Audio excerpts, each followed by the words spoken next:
لیکن وہ نہیں رہ سکے، اور اس نے جو معاملہ ان کے ساتھ کرنا تھا، جو اس کے حقدار تھے، وہ کیا.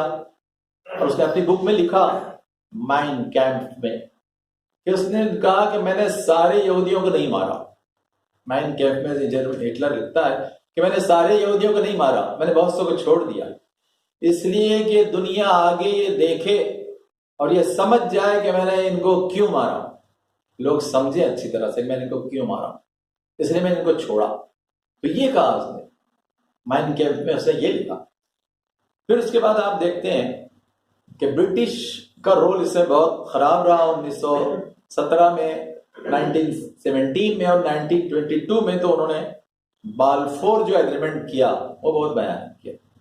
انہوں نے جو سازش کی کہ جارڈن، اردن کا جو شریف حسین تھا، اس کو اس سازش کا شکار بنایا کہ ہم تجھے پورا جارڈن، وہ بڑا حصہ، وہ تیری کمانڈ میں دیتے ہیں، لیکن تو یہ کر کہ تو جو ہے 5% حصہ یہودیوں کو دے.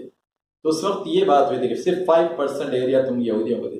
شریف حسین تیار ہو گئے. ظاہر ہے ان کو کیا اس سے لینا دینا کہ بیت المقدس کا کیا ہوتا ہے، ان کا پرومس لینڈ کا کیا منصوبہ ہوتا ہے، کیا کر رہے ہیں، ان کو اس سے شریف حسین کیا صرف نام کے شریف ہے، وہ نہ وہ اندر سے شریف ہے، نہ حسین سے کوئی لینا دینا ہے ان کو جہاد سے اور شہادت سے. شریف حسین نے بہرحال وہ معاہدہ کیا.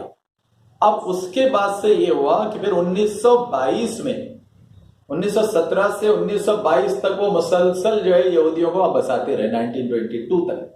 تو اس وقت جو کیفیت تھی، جو مورخین نے لکھی ہے کہ فلسطین میں اس وقت یہودی تھے صرف 22,000، 22,000، یا 1922 کی بات ہے. مسلمان تھے اس وقت 6,60,000 اس وقت، اور عیسائی تھے 71,000، کرسچن 81,000 تھے، 71,000. اس لیے کہ وہ تینوں کے لیے مقدس ہے نا، تو وہ تو لا کر بسایا گیا زبردستی، ورنہ یہ تو پہلے سے تھے عیسائی. اور اچھا پھر اس کے بعد ہوا کہ یو کے اور زائنس کی جو موومنٹ تھی ہرزل کی، فری میسن موومنٹ، انہوں نے کیا کہ یہودیوں کو سہولتیں دی کہ آؤ تم یہاں فلسطین میں آ کر بسو، تمہارے لیے سستی زمینیں، کھلی زمینیں، بزنس کی سہولتیں، لون وغیرہ دے کے وہ پورا ان کو لاتے رہے. تو ان کو پوری دنیا سے انہوں نے جمع کیا اس دور میں. پھر انہوں نے مسلموں پر وہاں کے بھاری ٹیکس لگائے کہ تم کو ٹیکس زیادہ دینا پڑے گا. یہ ظلم اس وقت سے انہوں نے شروع کیا 1922 سے. پھر انہوں نے زمینوں سے بے دخل کیا فلسطینیوں کو، سے جن کی زمینیں تھے وہ یہودیوں کو دینے لگے. سیٹلمنٹس، جیوش سیٹلمنٹس بسانے کے ان کا جب سے 1922 سے شروعات 17 سے ہوئی تھی. پھر اس کے بعد ایک واقعہ لکھتے ہیں مورخ کہ ایک علاقے میں تو یہ ہوا کہ 8,000 اربوں کو 50,000 ایکڑ میں سے نکالا گیا. 8,000 اربوں، زمین کتنی ہے وہ، ان کے 5 گنا لگ بھگ، 8 پہ 40، بلکہ 8 سے 48، یعنی ایک عرب کے حصے میں 6 ایکڑ زمین ہے. تو 6 حصہ 50,000 ایکڑ سے ان کو نکالا گیا، 8,000 اربوں کو. اور لیگ آف نیشنز کے ذریعے معاہدہ کیا گیا، کیونکہ یو این او سے پہلے وہ لیگ آف نیشنز تھی. تو ان کو معاوضہ کتنا دیا گیا اس وقت، 8,000 اربوں کو معاوضہ کمپنسیشن کتنا دیا گیا، 3 پاؤنڈز. 3 پاؤنڈز 8-6 ایکڑ کی قیمت ہوتی ہے، 3 پاؤنڈز. پھر 3 پاؤنڈ کو دے کر 8,000 اربوں کو وہاں سے بے دخل کیا گیا. تو آپ دیکھیں ان کے ظلم کا سلسلہ یہ ہے اور ایسا. اچھا پھر اس کے بعد یہ ہوا کہ یو این او نے بالفور ایگریمنٹ کو آگے بڑھاتے ہوئے نومبر کو جو سازشیں بڑھائی بے دخل کیا فلسطینیوں کو اپنے گھر سے. اب آپ دیکھیں کہ بہت سے لوگ یہ سوچتے ہیں آج کی دنیا میں کہ یہ تو زمین کا جھگڑا ہے، یہ تو ایک نسل کا جھگڑا معلوم ہوتا ہے. یہودی عرب، ارے نسل کا جھگڑا نہیں ہے، اور یہ زمین کا جھگڑا نہیں، یہ بیت المقدس کا جھگڑا ہے. یہ جہاد بیت المقدس کے لیے، یہ شہادت بیت المقدس کے لیے دینا ہے، جس کے لیے وہ اللہ تعالیٰ کی رسول نے بشارتیں دی ہے کہ قیامت تک یہی جنگ ہوگی، یہی کامیاب ہوگی. ارے اس کے لیے اٹھنا تھا تم کو. یعنی اس وقت جو مسلم ممالک ہے، پوری دنیا مسلم ہے، ان کو یہ ساتھ دینا چاہیے تھا اس وقت. آپ دیکھیں سب بے خبر ہے.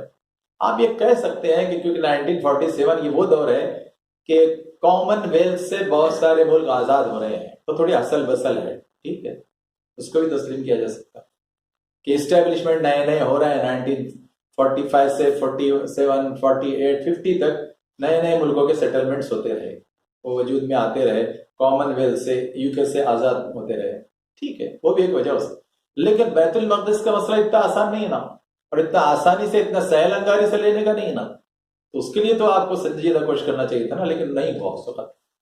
اچھا، پھر اس کے بعد یہ ہوا کہ اب 1947 میں جو انہوں نے معاہدہ کیا یہودیوں کو بساتے ہوئے، تعداد کم ہے، عربوں کی تعداد زیادہ ہے، لیکن 1947 کا جو اگریمنٹ ہے وہ یہ ہے کہ 55% جگہ، یعنی 5000 کلومیٹر میں کی، لگ بھگ 5000 کلومیٹر کی جگہ ہے فلسطین کی، تو اس میں سے 55% انہوں نے یہودیوں کو دیا اور 45% عربوں کو دیا۔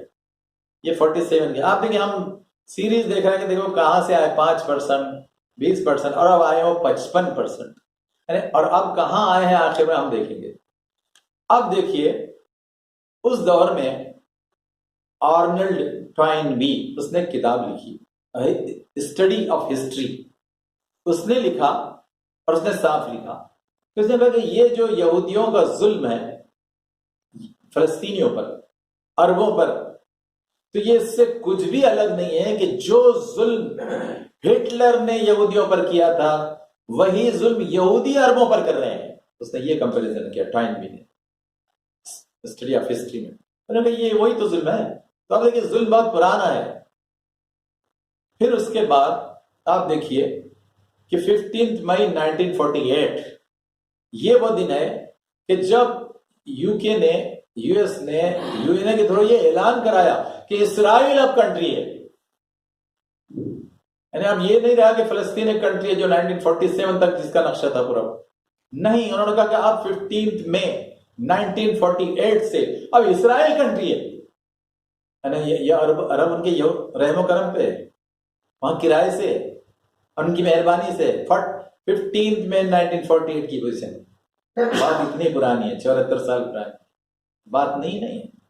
اچھا، پھر بات آگے بڑھی، وہ بیچ میں کئی واقعات ہیں، ہم جس کی گہرائی میں نہیں جا رہے، لیکن 1967 بہت بڑا لینڈ مارک ہے کہ اس میں تو انہوں نے یہ کیا کہ 70% 70% علاقوں پر قبضہ کر لیا، یعنی اب ان کے پاس صرف 30% رہ گیا، اس میں بھی جو انہوں نے جنگیں لادی فلسطینیوں پر، تو فلسطینیوں پر ظلم، فلسطینی عربوں پر ظلم، اس کی شروعات 1917 سے ہے، اور وہاں سے یہ سب چلا رہا ہے، اور اس طرح وہ بے دخل کیے جاتے رہے، 5%، 45% اور اب 70%، بات اور آگے بڑھی۔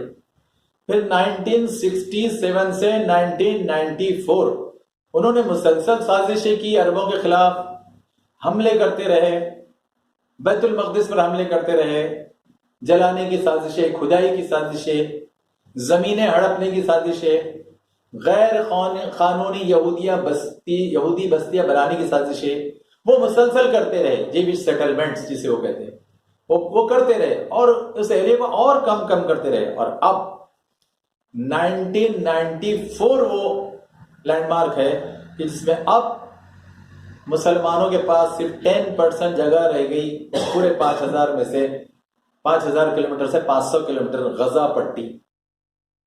ہم وہ بیت المقدس کو اس لیے نہیں ملا رہے، اور تاریخ داں بھی اس لیے ملاتے کہ وہاں تو پورا اسرائیل کا ہی کنٹرول ہے نا، وہاں تو صرف ان کی مرضی سے، اجازت سے، جب ان سہولت انہوں دے تب ہے نماز کی اجازت، ورنہ ایسی آزادی سے جا کے نمازیں نہیں پڑھی جا سکتی، تو اس لیے ہم اس کا تو ذکر ہی نہیں کر رہے جو بیچ کا حصہ ہے، ہم اس کا ذکر نہیں کر رہے، ہم تو اس کا ذکر جو غزہ پٹی کی طرف بلا رہے ہیں، مارتے وہی پورا پلان ہے، اور جناب اس پلان کے ساتھ وہ کام کریں۔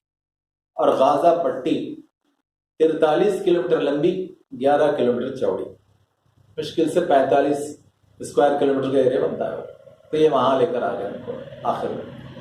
پھر اس کے بعد اب یہ طے کیا گیا کہ بھائی تم عبادت کب کرنا ہے، کب نہیں کرنا ہے، کتنے لوگ آئیں گے، کتنے، یہ ہماری فوج طے کرے گی، یہ یہودی فوج طے کرے گی، اسرائیل کی فوج طے کرے گی، کنٹینیوس دینا لگاتا رہا، کنٹینیوس لگاتا رہا۔ پھر اس کے بعد اب آتے ہیں تازہ صورتحال کی طرف کہ دیکھیے سب ہوتا رہا، ہو رہا ہے، بیچ میں کئی حملے ہوئے کیمپوں پر، صابرہ، شتیلہ کیمپوں پر رہنے والوں پر بم برسائے گئے، پورے کے پورے ختم کیے گئے، اور ایسے کئی واقعات ہیں، ہم واقعات میں جائیں گے تو اس کو تو کئی گھنٹے لگیں گے، ایسے کئی واقعات ہیں۔ تو آپ دیکھیں پورا تسلسل ہے. اچھا ابھی بھی کیا ہو رہا تھا کہ یہ غنڈا یاہو جو ہے کنٹینیوس کس چیز کا شکار ہے کہ اصل میں اس کے جو پوری کوششیں رہی، کیونکہ ایز اے ڈکٹیٹر یہ کام کرتا رہا، تو 2 بار اس کو تخت سے بے دخل کیا گیا. تو اب اس کے پاس ایک ہی پلان تھا کہ اپنے اندر کی عوام کو خاموش بٹھانے کے لیے ضروری ہے کہ میں حملہ کر دوں. یہ چالاکی عام طور پر ڈکٹیٹرز کرتے ہیں، یہ چالاکی کہ آپ کو اپنے اندر کی داخل کی انٹرنل کو اگر آپ کو خاموش بٹھانا تو باہر حملہ کر دو. تو پھر اندر والے خاموش بیٹھ جاتے ہیں کہ نہیں بھائی مسئلہ سب باہر سے جنگ کا ہے، اندر کیا اختلاف کریں گے، اندر کیا ڈسپیوٹ کریں. یہ ہر جگہ کیا جاتا ہے، یہاں بھی اسٹیٹس میں اس طرح کیا جاتا. تو یہ پھر انہوں نے کیا، انہیں کرنا ہی چاہتا تھا اور وہ کرتا ہی رہا. بیچ میں جب نفتالی بھی آیا تو آپ دیکھیں اس نے بھی ظلموں کا بڑا پہاڑ توڑا، لیکن اس کے بعد یہ پھر آ گیا سازش کر کے. پھر اس کے بعد تو آپ دیکھیے کہ غنڈا یاہو کے خلاف وہاں کئی بڑے بڑے مظاہرے ہوئے، بڑے بڑے لاکھوں کے مظاہرے ہوئے کہ ہاں تیری پالیسیز، تیری ڈکٹیٹرشپ اور تیرا جو پورے انداز ہے یہ صحیح نہیں ہے ہمارے لیے، ہمارے یہودیوں کے لیے صحیح نہیں ہے. یہودیوں کے لیے خود فلسطین میں اور فلسطین کے باہر دنیا میں ہمارے لیے صحیح نہیں ہے. تو یہ بات وہاں کے عوام نے محسوس کی، تو اس لیے اس کا خود یہ پلان تھا کہ آپ بڑا حملہ کر دیں. وہ پوری تیاری کر رہا تھا. اس لیے حماس نے 7 اکتوبر کو اپنی طرف سے حملہ کیا تاکہ ان کی طرف سے حملے کا شکار ہو کر زیادہ نقصان کیے جانے کے بجائے اب ہم خود حملہ کریں. اور پھر اس لیے بھی کریں کہ 94 سے 94 سے وہ جو کوششیں کرتے رہے تو انہوں نے بہت طوفان توڑا نا. 94 سے 4 اور 14 24 یہ جو 29 سال گزرے انہوں نے بہت ظلم کیا. روز مار رہے ہیں، روز ستا رہے ہیں، بے دخل کر رہے ہیں، کوئی عزت نہیں ہے، کوئی آزادی سے جینے کا معاملہ نہیں. تو آپ دیکھیں ایک آدمی کب تک یہ برداشت کرے گا. بہت سے کم عقلوں نے کہا کہ نہیں یار یہ حماس کو نہیں کرنا چاہیے تھا، نہیں یار وہ کو نہیں کرا. ارے اگر آپ کو بازو والا خالی صرف روز کچرے ہی پھینک دیا آپ کے آنگن میں تو آپ اس کو برداشت نہیں کریں گے. آپ اس کو 74 سال برداشت کریں گے کہ مستقل آپ کو مارتا رہے، ستاتا رہے، بے دخل کرتا رہے، تو اپن پڑوسی کو برداشت کریں گے. اور یہ تو ان کے گھر میں آ کر بیٹھا ہوا ہے ظالم اور ظلم کر رہا ہے. اور سب سے بڑھ کر صرف ان کے گھر نہیں، وہ اللہ کا تیسرا گھر، دوسرا گھر بیت المقدس، اس کو توڑنے کی پوری پلاننگ کر رہا ہے. اور انہوں نے صاف کہا ہے کہ بات صرف ہماری جو ویپنگ وال ہے، دیواریں گریا، اس کا نہیں ہے. ہم کو تو وہی ہیکل سلیمانی جو 3000 سال پہلے تھا سلیمان سے، ہم کو تو پھر سے بنانا ہے. اور اس پھر سے بنانے میں مسجد اقصی ڈھا دینا ہے. اور مسجد اقصی کے نیچے چٹانوں میں وہ کئی دراڑیں اور کئی سرنگیں وہ بنا چکے، اور وہ ایک ڈھانچہ کھڑا ہوا ہے، وہ بھی چند بموں کا محتاج ہے. خدا نہ کرے کوئی دن آئے، لیکن خدا کرے وہ دن آئے تو پھر قیامت ہے، پھر وہ قیامت ہے. اس کے بعد پھر قیامت کے علاوہ کوئی چیز نہیں رہے گی، اور مسلمانوں کے پاس بھی عالمی جہاد اور عالمی شہادت کے علاوہ کوئی موقع نہیں بچ جائے گا. تو یہ کوششیں مسلسل چلتی آ رہی ہے.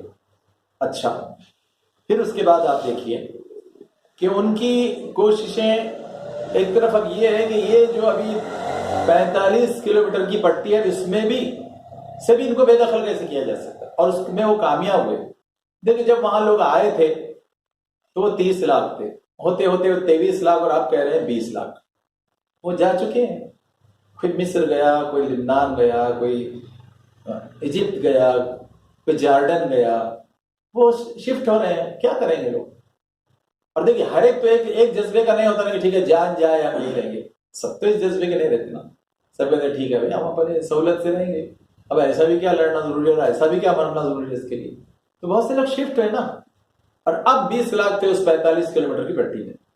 اب اس میں سے بھی کہیں چلے گئے. اب رفح بارڈر کھلنے کے بعد اس میں بھی جائیں گے لوگ. بھائی اپنے اپنے ایمان کا اور اپنا اللہ سے بدلہ لینے کا سودا ہے، اجر لینے کا سودا ہے، اس لحاظ سے لوگ کر رہے ہیں نا. اب دیکھیے میں یہاں درمیان میں آپ کو بات بتانا چاہتا ہوں. وہ بات درمیان میں دب گئی کہ یہ جو یہوہ والے ہیں اور یہ جو یہوہ کے ماننے والے یہ کتنی سازشیں پوری دنیا میں کرتے ہیں. اس کا ایک نشان مثال آپ نے 27 اکتوبر کو کیرلا میں دیکھی، لیکن وہ دب گئی اور دبا دی گئی اور چھپا دی گئی. کیا بتاؤں، لوگ بھول گئے. 27 اکتوبر کو ڈومینک مارٹن، اس نے جو کنونشن سینٹر تھا ایرناکولم کا، تو وہاں اس نے 3 بم دھماکے کیا. اس نے کیا کہا؟ دیکھیں جب فوری بم دھماکہ ہوا تو فوری جناب گودی میڈیا آ گیا کہ ہاں یہ تو فلسطینی سازش ہے اور یہاں کی فلسطینی حمایتوں کی سازش ہے اور ہاں ان کو یہاں پکڑنا پڑے گا. لیکن جیسے ہی بم بلاسٹ کرتے ہی وہ اس پر یوٹیوب پر آ گیا ڈومینک مارٹن، کہ جو اس کنونشن سینٹر جس پر اس نے 3 بموں سے حملہ کیا، جس میں 4 لوگ مارے گئے، 30 سے زیادہ زخمی ہوئے اور بڑی اس نے افراتفری مچائی گئی، اب اس کے بعد سے اس کی کوئی نیوز نہیں ہے. اور آپ بتائیے کیا نیوز ہے؟ کیا اس کنونشن سینٹر میں کیا تھا؟ انہوں نے تو وہ بھی عام نہیں کیا، وہ تھا جیہوا وٹنسز. نام ہی کافی ہے، تاریخ سمجھنے والوں کے لیے تو نام ہی کافی ہے. جیہوا وٹنسز، کہہ رہے یہ وہ شاہدین ہیں جیہوا کے. جیہوا کو کرنا کیا ہے؟ ارے جیہوا کو تو ان 1.5 کروڑ کے علاوہ سب کو تباہ کرنا ہے نا، یہ ہے پلان. کیونکہ ہم ہی 1.5 کروڑ یا 1 کروڑ 55 لاکھ کہ 75 لاکھ جو اس وقت اس اسرائیل میں ہے اور پوری دنیا میں پھیلے ہوئے 80 لاکھ ہے. 75 اور 80، 1 کروڑ 55 لاکھ. ارے یہ ہے وہ سب جیہوا، یہ وہ مہم ہے کہ ہاں ہم کو 8 ملکوں والا ایک ملک بنانا ہے اور اس کے بیچ میں جو بھی آ گیا ان کو ختم کرنا ہے، بلکہ ہمارے نزدیک تو سبھی کو ختم ہو جانا چاہیے. وہ یہ کہتے ہیں، وہ کیا کہتے ہیں اوروں کے بارے میں کہ وی آر دا نوبلس. جیسے یہاں بھی کہتے تھے نا منودی کہ ہم ہیں سب سے اونچ اور باقی ہے سب سے نیچ. تو وہی بات وہ کہتے ہیں. ان دونوں میں بہت مماثلت ہے اور شرکت ہے، اس اعتبار سے شراکت ہے. وہ بھی کہتے ہیں کہ we are the nobles and all are the gentiles. سب جنگلی ہے، سب گوار ہے، اجڑ ہے، جن کو یہاں وہ شودر کہتے ہیں کہ ہم سے اونچے ہیں باقی سب نیچے. ہم دیکھیں وہی سوچ ہے. اب ڈومینک مارٹن نے کیا کہا؟ اگر یوٹیوب پر اس کا خلاصہ سنیں. اس نے کہا کہ میں 15 سال سے جیہوا وٹنس میں کام کر رہا ہوں. دبئی میں بھی تھا، دبئی سے آیا ہے، وہ الیکٹریشین ہے. انہوں نے ایسے بھی جوڑنے کی کوشش کر رہے وہ دبئی سے آیا ہے، الیکٹریشین ہے. ارے وہ دبئی سے آیا ہے کام کر کے آیا، لیکن وہ بول کیا رہا ہے وہ سنیے نا کلپ میں. اور یوٹیوب پہ اور کلپ آج بھی ہے، کل وہ ساری کلپ دیکھی. اس نے کہا کہ میں 15 سال سے جیہوا وٹنس کے ساتھ ہوں کہ کیا سازشیں کر رہے ہیں، کیا بولتے ہیں، ان کی کیا کانسپریسیز ہے، کیا سوچ ہے ان کی عام انسانیت کے بارے میں. اور اس نے کہا 6 سال سے ان سے دور ہوں. انہوں نے بھی کہا، کیونکہ جب ان کے ہیڈ کی میں کلپ دیکھ رہا تھا جیہوا وٹنسز کیرلا کی جوشوا، اس نے کہا کہ ہاں وہ ہم سے 6 سال سے دور تھا. ٹھیک ہے 6 سال سے دور ہے نا، لیکن پہلے تو قریب تھا نا. اس نے قریب جا کر دیکھا نا تم کیا کر رہے ہو اور کیا بول رہے ہو اور اس نے کیوں یہ سب کیا. اچھا اس نے کہا میں نے 6 سال سے دوری اختیار کی جیہوا وٹنسز سے. میں نے ان کو روکنے کی کوشش کی کہ دیکھو تم سب غلط کر رہے ہو. تم جو سوچ رکھتے ہو، فکر رکھتے ہو کہ صرف ہم 85 کروڑ لاکھ، وہ 85 لاکھ کہتے ہیں، 8.5 ملین کہتے ہیں کہ ہم صرف 85 لاکھ، وہ باہر نہیں ملاتے ہیں، وہ اسرائیل کے ساتھ جوڑ نہیں رہے. دیکھیے اس میں بھی ایک کانسپریسی ہے، پھر جوڑ دیں گے تو بات کھل جائے گی نا. پھر انہوں نے کہا کہ ابھی ان کو مت جوڑیے، وہاں کے جو ہے ابھی اپنے باہر کے بولیں گے صرف. تو انہوں نے کہا کہ 8.5 ملین سار جیہوا وٹنسز. ہم کیا کر رہے ہیں؟ انہوں نے کہا کہ we are the nobles all are the gentiles other than us. کہ باقی سارے جینٹائل جنگلی اجڑ ہے جن کو جینے کا کوئی حق نہیں ہے. اچھا پھر آپ کیا کریں گے؟ تو اس نے کہا دیکھو ان کے عزائم سنو. تو ڈومینک مارٹن نے آپ یوٹیوب پر جا کے اس نے جو باتیں کی اس نے سنو. اس نے کہا کہ جیہوا والے جو 85 لاکھ ہیں صرف وہ بچیں گے دنیا میں، اور باقی جو 850 کروڑ ہے، انہوں نے زیادہ کہا وہ 804 کروڑ، لیکن انہوں نے کہا کہ 850 کروڑ وہ سب مر جانے والے ہیں، وہ ختم ہو جانے والے ہیں اور ان کو جینے کا حق بھی نہیں ہے. وہ یہ کہہ رہے ہیں، یہ کہہ رہے ہیں. پھر اس نے اگلی بات کہی کہ وہ کہتے ہیں کہ بھارت کا سنویدھان مت مانو. یہ کہہ رہے ہیں وہ کہہ رہے ہیں کہ صرف جیہوا کے وٹنس بنو، جیہوا جو چاہتا ہے وہ کرو. تو انہوں نے یہ کہا کہ بھارت کا سنویدھان مت مانو، راشٹر گیت نیشنل اینتھم مت پڑھو. جیہوا یہ کہہ رہے ہیں ایرناکولم میں وہ 2-3 ہزار لوگ وہ کہہ رہے ہیں کہ عیسائیت بھی غلط ہے اور عیسائیت میں جو بت پرستی ہے ماں مریم اور بیٹی عیسیٰ کی وہ غلط ہے، یہاں وہ ٹھیک ہے، لیکن وہ پوری کی پوری غلط ہے، ان کو ختم ہو جانا چاہیے، یہ تو صحیح نہیں نا. تو ان کے بارے میں سوچ رکھتے ہیں. پھر انہوں نے کہا کہ بھارت میں گورنمنٹ کی شاسن کی کوئی سروس نہیں کرنا چاہیے، وہ یہ کہتے ہیں کیونکہ صرف ہمارے ہو جاؤ جیہووا وٹنسز کی، تو ان کی کوئی سروس، کہ تم بن جاؤ گے نا، پابند ہو جاؤ گے نا، پھر تو ان کی کوئی سروس مت کرو، آئی ایس سروس بھی مت کرو، انہوں نے مینشن کیا، اور آفیسرز بھی مت بنو، بلکہ ٹیچر بھی مت بنو. اس نے 3 سیکٹر سے نام گنوائے. پھر اس نے آگے کہا کہ انہوں نے یہ کہا کہ اتنے آتنکوادی سوچ رکھتے ہیں کہ بغاوت کرنا چاہتے ہیں میرے کنٹری بھارت کے خلاف. ارے ڈومینک مارٹن یہ کہہ رہا ہے کہ میرے ملک بھارت کے خلاف یہ سازشیں کرنا چاہتے ہیں. اور اس نے ایک بہت اہم بات کہی کہ اس نے کہا کہ میں نے ان کو اندر دیکھا کہ یہ پروسٹیٹیوشن اور ویشیا گری ہے اندر. یہ اس نے یہ کہا، یہ اس کے الفاظ ہے کہ پروسٹیٹیوشن اس نے انگلش میں کہا، اور اس نے بعد میں ہندی میں کہا ویشیا گری. اب وہ کیا کیا کر رہے ہیں صرف لفظ سے اندازہ کر لیجیے. پھر اس نے کہا کہ میں بھارتی گورنمنٹ سے اپیل کروں گا، ڈومینک مارٹن کہہ رہا ہے، کہ وہ ان کو روکے، ان کو ختم کرے، کیونکہ ہمارے شاسن کے خلاف، راج کے خلاف اور ہماری عوام کے خلاف ہے، اور یہ پوری دنیا کے 850 کروڑ کے خلاف ہے. اس کے بیان ہے.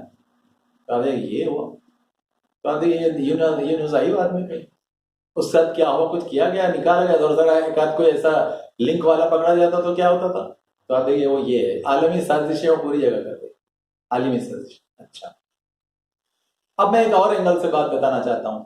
کل کا پیپر جس میں نیو یارک ٹائمز میں تھامس فریڈ من نے جو آرٹیکل رکھا ہوگا، کالم رائٹر ہے اس کا، تو اس نے لکھا کہ Jewish movement at 360 degree global war. اس نے کہا اس وقت کی جو جیوش کمیونٹی ہے وہ 360 ڈگری کے عالمی جنگ کے خطرے میں ہے. یہ اس نے کہا، اور اس نے 3 پوائنٹ بیان کیے. وہ کل یہاں کے مراٹھی اخباروں میں بھی آیا. اس نے کہا نمبر 1، اس نے کہا کہ فلسطین کے لوگ جو پہلے اسٹرگل کرتے تھے اب وہ اسٹرگل ایسا نہیں رہا، کیونکہ اب ان کے پاس نئے آرمز ایمونیشن بھی آ چکے ہیں. اور ابھی جو انہوں نے 7 اکتوبر سے حملہ کیا تو صرف پرانی چیزیں، غلیل اور پتھر نہیں ان کے پاس اب نہیں بھی، اس لیے ہم کو بھی اسی لحاظ سے جانا چاہیے. وہ خود یہودی ہے، تھامس فریڈمن یہودی ہے. وہ کہہ رہا ہے، اور اس نے ابھی دورہ کر کے آیا، اس نے وہ حوالہ بھی دیا کہ میں ابھی ٹور کر کے آیا تو میں نے یہ 3 چیزیں اب خاص طور پر محسوس کی کہ اب ہم کو بہت زیادہ سختی کے ساتھ ان کو کچلنا پڑے گا. وہ یہ کہہ رہا ہے، حالانکہ اس سے پہلے وہ بہت بیلنس باتیں کرتا رہا کہ یہودیوں کو یہ کرنا چاہیے، لیکن اب بہت صاف کہہ رہا ہے. کل جب وہ دورہ کر کے آیا تو اس نے کل کہا کہ نہیں، اب ہم کو ان کو بہت سختی کے ساتھ کچلنا چاہیے. پھر اس نے کہا کہ اب ان کے ساتھ عراق بھی کھل کر ہے، شام بھی کھل کر ہے، ایران بھی ہے، یمن بھی ہے، لبنان بھی ہے، جارڈن بھی ہے.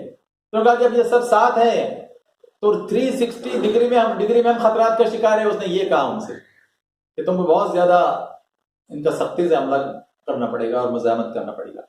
پھر اس نے ایک اور بات کہی کہ دیکھو پیچھے پیچھے رشیا بھی آ کر کھڑا ہوا ہے، کیونکہ وہ بھی تو ان کنٹریز میں اپنے تسلط کو، کنٹرول کو بڑھانا چاہتا نا. تو اس نے کہا کہ دیکھو بڑا خطرہ ہم کو رشیا سے بھی ہے، کہ بات صرف یہ کنٹریز کی نہیں ہے، عرب مسلم کنٹری، یہ پیچھے رشیا بھی کھڑا ہوا ہے. اس نے یہ مینشن کیا پہلے خطرے. دوسرا خطرہ اس نے کہا کہ میں نے جب عوام کو دیکھا، ہمارے اسرائیلی عوام کو، یہودی بھائیوں کو، بہنوں کو، اس نے کہا کہ دیکھو اب یہ فلسطین چاہتے ہیں کہ ان کے علاقوں سے دور بھاگیں اور غزہ پٹی سے دور جائیں، بلکہ دوسرے ملکوں کو بھاگیں.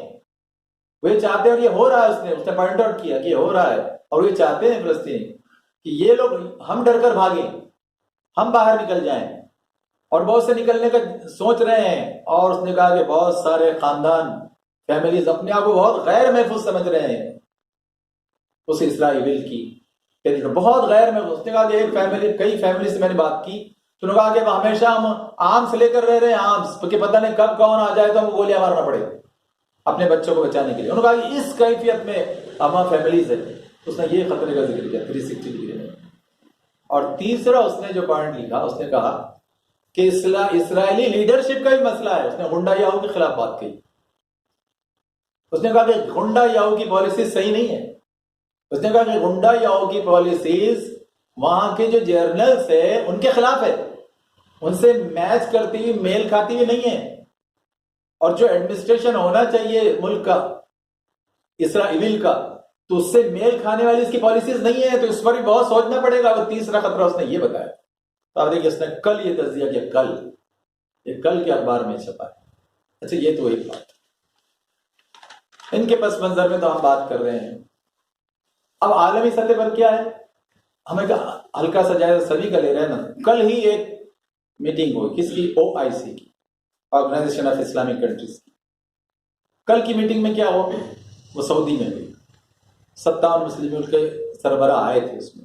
کل کیا ہوا, کل جو انہوں نے 11 نومبر 2023 کے اجلاس میں چیزیں طے کی, انہوں نے کہا کہ جنگ بندی ہونا چاہیے. اب یہ سب گزارشات ہو رہی ہے, گزارشات کہ ریکویسٹ کیا کیا کرنا ہے.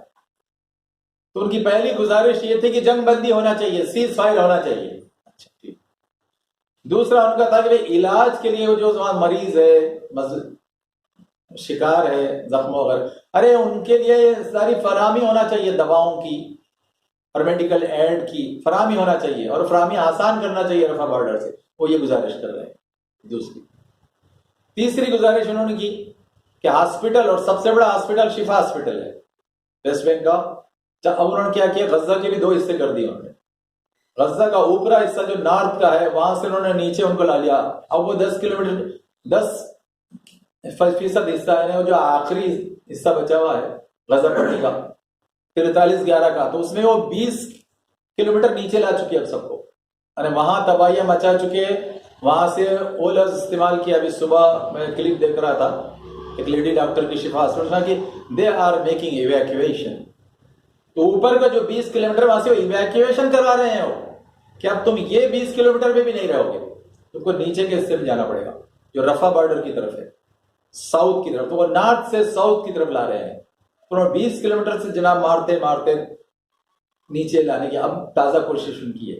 اچھا پھر اس کے بعد ہاں یہ دیکھیے OIC کی اگلی کیا ہے, انہوں نے کہا کہ بیرونی ملکوں سے جو مدد ہم فراہم کر رہے ہیں وہ فراہم کرنے میں ہم کو آزادی دینا چاہیے. وہ یہ گزارش کر رہے ہیں. اس نے گزارش کب سنی؟ اس نے UN کے ریزولوشن نہیں سنے. اس نے جناب برٹین کی, امریکہ کی کبھی نہیں مانی, جو وہ جھوٹے منہ باہر بولتے وہ نہیں. تو یہ آپ کی گزارش سنے گا. اچھا اب مجھے بہت افسوس ہوا ان کے جو پورے ڈکلیریشن میں سن رہا تھا, اس میں کہیں انہوں نے یہ نہیں کہا کہ ہم فوج دیں گے, ہم آرمز ایمونیشن دیں گے, اور ہمارے پاس جو لوگ جانے کے تیار ہیں ہم ان کو وہاں پہنچائیں گے. یہ کسی نے بھی نہیں کہا. تو آپ دیکھیے ایسی گزارش سے ماننے والا ہے آپ کی. تو آپ کیا کرنا چاہتے ہیں؟ صرف باتیں باتیں اور باتیں. یہ آپ کی باتوں سے وہ رکنے والے ہو. 74 سال سے آپ کی باتوں سے رکا ہے وہ, اور باتوں سے آگے بڑھ کر بھی جو کوشش ہے اس سے رکا ہے وہ. تو کیا آپ کی باتوں سے وہ رکنے والا ہے؟ تو آپ دیکھیں یہ ہوا ہے OIC میں. اچھا اب عوامی سطح پر کیا ہو رہا ہے؟ تو ہم حکومتی سطح پر بات کر رہے تھے. عوامی سطح پر کیا ہو رہا ہے؟ عوامی سطح پر یہ ہو رہا ہے کہ لبنان, یمن, مصر, ترکی, شام, جارڈن, پاکستان, سعودی عرب غم و غصہ بڑھ رہا ہے وہاں. کل مدینہ, پرسوں کے جمعہ میں مدینہ میں جو نماز ہوئی اس میں البتہ امام نے کھل کر دعا کی اس کے خلاف. اب تک انہوں نے نام لے کر کھل کے دعا نہیں کی, لیکن اب انہوں نے پرسوں کے جمعہ میں کھل کر دعا کی. تو غم و غصہ عوام میں بہت بڑھ رہا ہے, عوام میں. اب دیکھیے یہ ایک پازیٹیو پوائنٹ ہے کہ جو غم ہونا چاہیے بیت المقدس کا, جو غم ہونا چاہیے اس کے لیے جان دینے والوں کا, شہید ہونے والوں کا, تو اس غم غصے کا اظہار ہونا چاہیے. اور اس کے لیے اور کیا پریکٹیکل ویز یہ جو مینز اختیار کیے جائے اس کے لیے آگے بڑھیے نا. تو دیکھیے یہ ہونا چاہیے. تو پھر آپ دیکھیں میں نے ایک کلپ دیکھی جارڈن کی. جارڈن میں ہوا کہ جمعہ کی نماز میں وہ اذان ہوئی, امام جو ہے خطبے کے لیے چڑھا تھا, اس نے سرکاری خطبہ پڑھنا ہے, اس نے تقریر تھوڑی نہ کرنا ہے, سرکاری خطبہ پڑھنا ہے اس نے. ایک 15 سال کا لڑکا کھڑا ہو گیا آ کر, بالکل یعنی جہاں سے امام خطبہ دیتا ہے وہاں اس کے بازو آ کر کھڑا ہو گیا, اور زور زور سر چلا چلا کر اس میں عربی میں کہا کہ یہ بہت بڑا ظلم ہے یہود کا, اور بری طرح ہمارے بھائی بہنیں بچے مارے جا رہے ہیں, تو ہم کو اٹھ کھڑا ہونا پڑے گا, صرف دعاؤں سے کام نہیں چلے گا, اور ہم کو اپنا کردار ادا. تو اس کو بہت سے بڑوں نے آ کر روکنے کو وہ نہیں روکا, اس نے کہا نہیں بیٹھو, اور پھر بہت سے لوگوں نے اس کو بولنے دو. تو ادھر خطبہ بھی چل رہا ہے, سرکاری خطبہ, شاسکی خطبہ، اور ادھر وہ اپنی جناب بات اس سے زور سے پیش کر رہا ہے. تو یہ کل کی، یہ جمعے کی کیفیت ہے. تو مطلب یہ غم و غصہ جس اینڈ پر لے جائے گا وہ اللہ کے رسول کی حدیث ہے کہ اب تم کو پھر جب وہ وقت آئے گا تو تم کو کوئی پناہ نہیں ملے گی. اور یہ جو جھوٹے دوغلے بے غیرت اور بزدل روک رہے ہیں اپنی سطح کے لیے، اپنی حکومت کے لیے، اپنے خاندانی حکومت کے لیے کہ نہیں شیطان ابن شیطان چلتا رہے، لیکن جناب ایسی کوئی آزادی کی چیز نہ، تو ظاہر اس کو ختم ہونا پڑے گا. ان کی عوام سے، باہر سے کوئی نہیں آئے گا، ان کی عوام سے ان کو ختم ہونا پڑے گا. تو یہ کیفیت کل کی ہے. پھر اس کے بعد اب آپ دیکھیے کہ میں نے گنڈا یاہو کی بھی ایک کلپ دیکھی. اس نے کہا کہ اب ہماری پالیسی یہ ہے کہ یہ جو 45 کلومیٹر کی پٹی ہے اب ہم اس پر کنٹرول کریں گے اور ہمارا مینجمنٹ ہوگا. ہم کا کیا مینجمنٹ ہوگا؟ ظلم ستم کا. جو ظلم ستم وہاں سے کرتے ہوئے 5% پہ لائے تھے، کیا 10% پہ لائے تھے غازہ پہ، وہ 5% پہ آ گئے.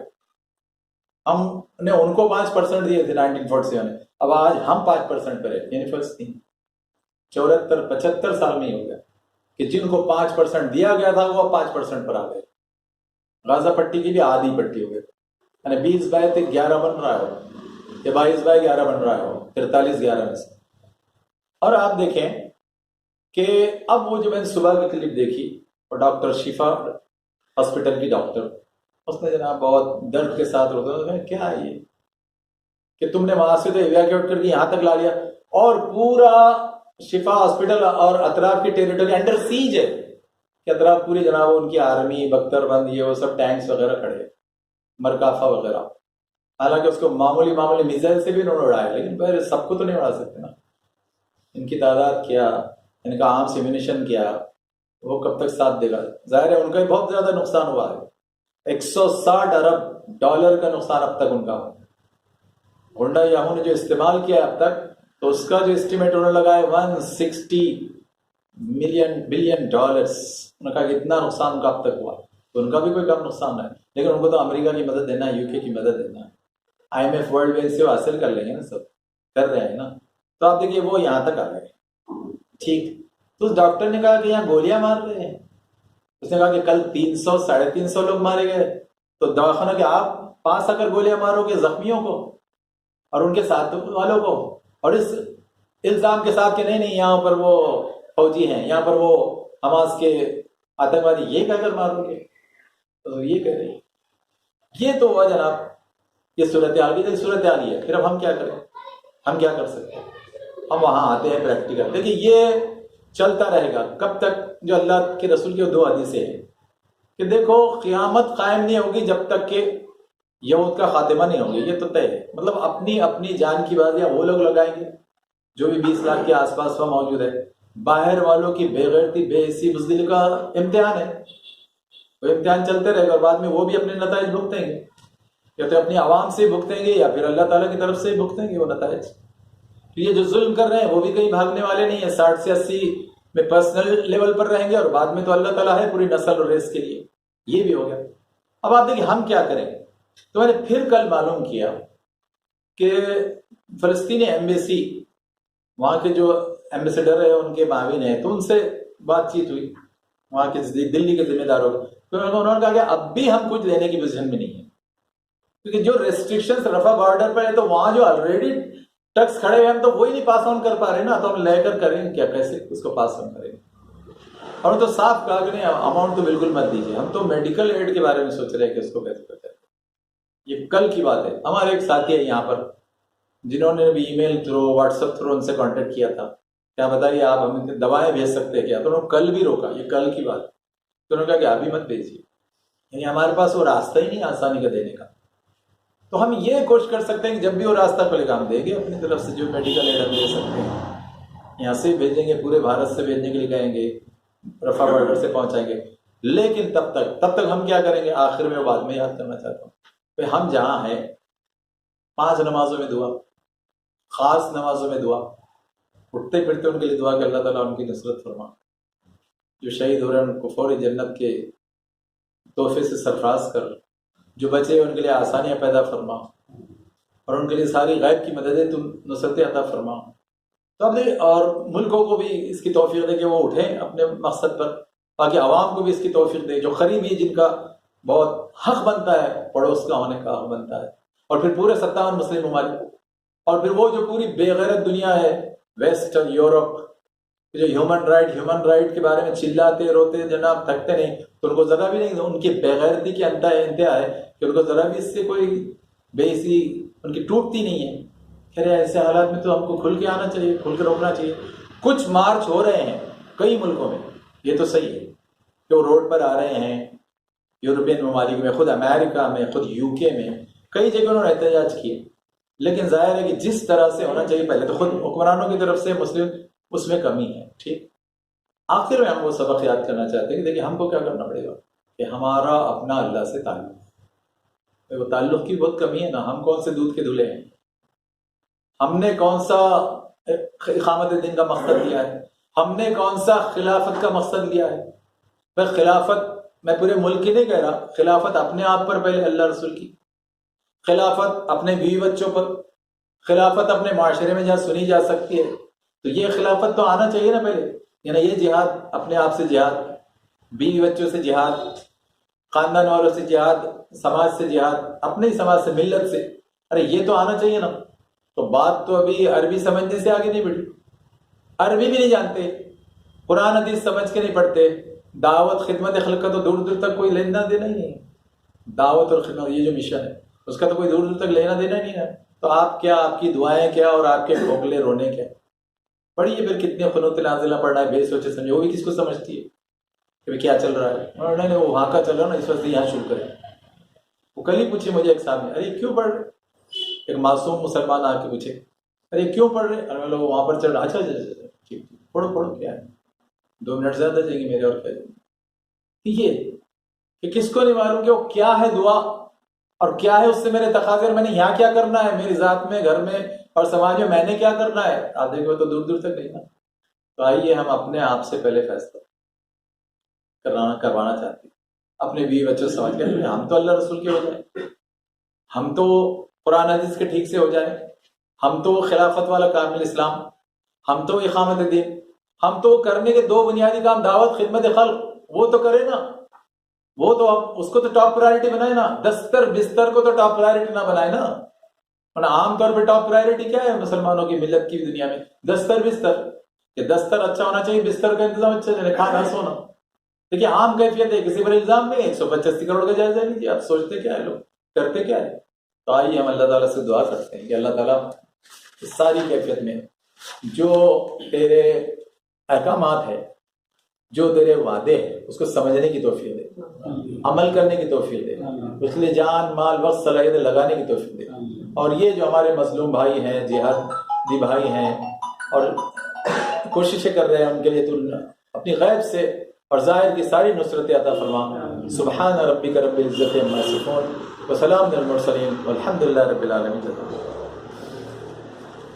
جو لوگ